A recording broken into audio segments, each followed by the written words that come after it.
السلام علیکم ورحمۃ اللہ وبرکاتہ۔ آئیے پہلے ہم آج کا سبق سمجھ لیتے ہیں۔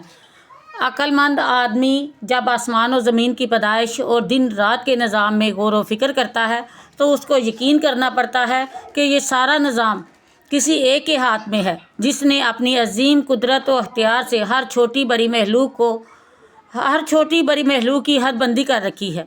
کسی چیز کی مجال نہیں کہ اپنے محدود وجود اور دائرہ عمل سے باہر قدم نکال سکے، یعنی کسی حال خدا سے غافل نہیں ہوتے، اس کی یاد ہر وقت ان کے دل میں اور زبان پر جاری رہتی ہے۔ جیسے حدیث میں رسول اللہ صلی اللہ علیہ وسلم کی نسبت حضرت عائشہ صدیقہ نے فرمایا کہ نماز بھی اللہ کی بہت بڑی یاد ہے، اس لیے آپ صلی اللہ علیہ وسلم نے فرمایا کہ جو کھڑا ہو کر نماز نہ پڑھ سکے بیٹھ کر، اور جو بیٹھ نہ سکے لیٹ کر پڑھ لے۔ بعض روایات میں ہے جس رات میں یہ آیت نازل ہوئی، نبی کریم صلی اللہ علیہ وسلم کھڑے بیٹھے لیٹے ہر حالت میں اللہ کو یاد کر کے روتے رہے۔ آئیے اب ہم آج کا سبق پڑھتے اور لکھتے ہیں۔ اعوذ باللہ من الشیطان الرجیم، بسم اللہ الرحمن الرحیم۔ انا بے شک،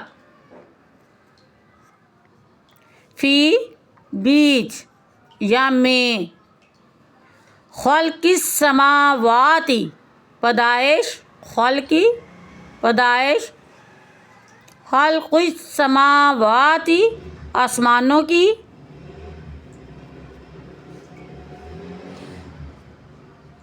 اور والارض اور زمین کی،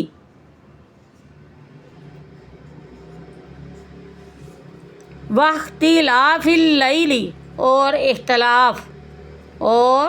اختلاف یا بدلنے میں، یعنی کبھی رات اور کبھی دن، فی اللیل رات، والنہار اور دن کے، لآیات لی البتہ نشانیاں ہیں، تلی اولی الالباب عقل مند والوں کے لیے، عقل والوں کے لیے،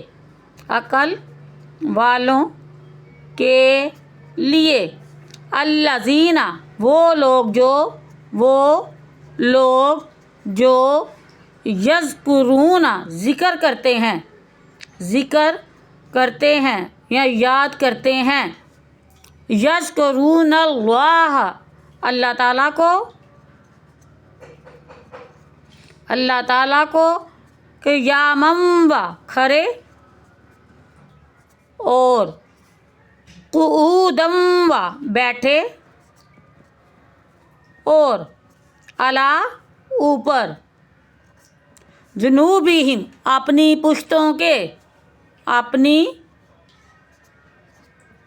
پشتوں یعنی کروٹوں کے، وَيَتَفَكَّرُونَ اور غور و فکر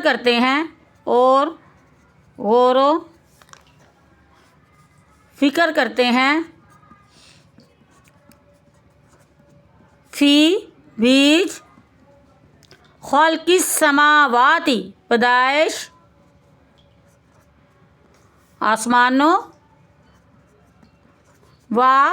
اور والارض اور زمین کے، ربنا اے ہمارے رب، ما نہیں، خلقتا پیدا کیا تو نے، ھذا یہ، باطلا بے مقصد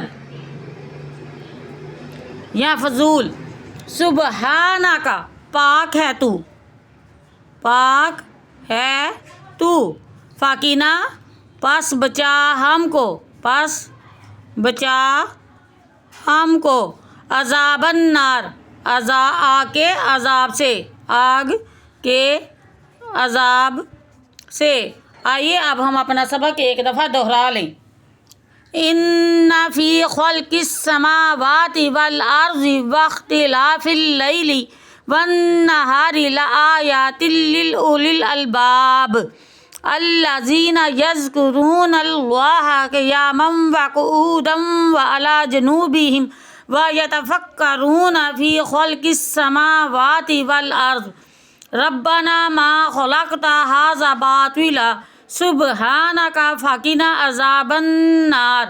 بے شک بیچ پیدائش آسمانوں کی اور زمین کے اور اختلاف رات اور دن کے البتہ نشانیاں ہیں عقل والوں کی۔ وہ لوگ جو نصیحت حاصل کرتے ہیں یا ذکر کرتے ہیں اللہ تعالیٰ کا کھڑے اور بیٹھے اور اوپر اپنی پشتوں کے یا کروٹوں کے اور غور و فکر کرتے ہیں بیچ پیدائش آسمانوں کے اور زمین کے۔ اے ہمارے رب، نہیں پیدا کیے تو نے یہ بے فائدہ، پاک ہے تو، بچا ہم کو آگ کے عذاب سے۔ قرآن مجید میں اللہ نے بے شمار برکتیں چھپا رکھی ہیں، جنہیں ہم جان لیں تو دنیاوی خزانے بھی ہمارے قدموں میں ہوں گے اور آخرت کی نعمتیں بھی ہمارے نصیب میں ہوں گی۔